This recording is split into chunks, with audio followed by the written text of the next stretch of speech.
શું નામ તમારું? મારું નામ મીરાદે કંચનદે, મારા ગુરુશ્રી કંચનદે ગાદીપતિ. શું તમારે પ્રશ્ન છે? અમારો પ્રશ્ન એ છે કે અમને એક નિકિતા માસી કરીને અમારા રાજકોટની અંદર એક બાપના 3 દીકરા હોય, એમ 3 ઘર છે, બરોબર છે. અને હાલતાના અવારનવાર જેવા તેવા નશા કરીને આ 1 આ 2 આ 3 એવા 3-4 છોકરાને કિન્નર નથી હોવા છતાં પણ એ મગાવે છે.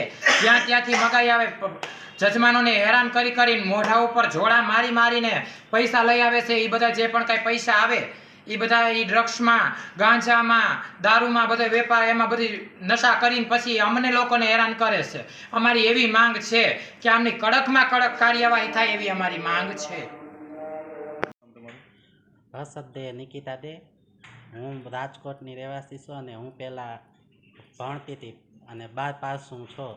પણ મારા ઘરે આવી ધમાધકી કરીને મારા મા બાપને ધમકાવી અને મારી માથે 12 જણાનું માથે બલાત્કાર કરી અને મને જબરદસ્તી કિન્નર સમાજમાં લઈ આવ્યા. કોણ લઈ આવ્યું છે? નિકિતા માસી. અને મારી માથે આખા 12 જણા પડ્યા હતા. કેટલા સમય પહેલાની વાત છે? હું આવી એના મહિનો થયો ને આ છે 6 મહિના પહેલાંની વાત. તમારી ઉપર રેપ કર્યો તો તમે પોલીસ ફરિયાદ નથી કરી? તો હું એકલી ગભરાઈ ગઈ હતી કે વાત જવા દો. અને મને ધમકી મારી હતી કે તું ગમે ત્યાં જઈશ ને તો તને હું એવો હાલ કરીશ ને હાથ પગ વગરની કરી દઈશ. તમારી મરજી વિરુદ્ધ કિન્નર બનાવ્યા છે. તમે એલજીબીટીક્યુમાંથી એવો છો કે હા. કિન્નર જ હતા?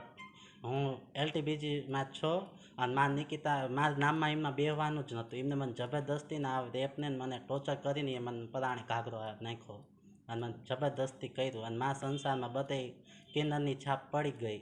અને હું ભણતી હતી, 12 પાસ હતી, આગળ માં કોલેજ કરી હતી, પણ હવે કંઈ કરી શકું એમ નથી. અને જેટલા પૈસા આવતા એમાંથી પોણો કાંઈ ઘરેથી કે 1 રૂપિયો મારા હાથમાં આવતો નહોતો. અને બધા પૈસા લઈ જતા હતા. શું કહીને તમે ધમકાવે છે હવે? અને એમ કે તમે મારા વિડીયો ઉતારેલા હતા કે આ બધા વિડીયો બધાને બતાવીશ ને કે હું તારા આ રેપનું ને બધું બધાને બદનામ કરીશ કે તું આવું કરસ ખરાબ. અને મને જેમ આવે ને ઢેઢની પોખડી માથે ને જય ભીમ માંથી કે તું ઢેઢ છો તો તારે ઓકાતમાં રહી જાય ને કે તાર થાય ને કરી દઈ છે. મેં પછી પોલીસ કેસનો ધમકી મારી ને તો એ મને કહે કે હું પૈસા દઈને કે હું 1.5 લાખ રૂપિયા દઈને પોલીસ વાળાને દબાવી દે છે કે તારું પછી શું થાય. અને ઢેઢથી અને મારા ઘરનાને બધાને બહુ દબાવ્યા અને ઢેઢ સિવાય તો બોલાવતા જ નહોતા. ધર્મ વિશે અડધું જ કરો.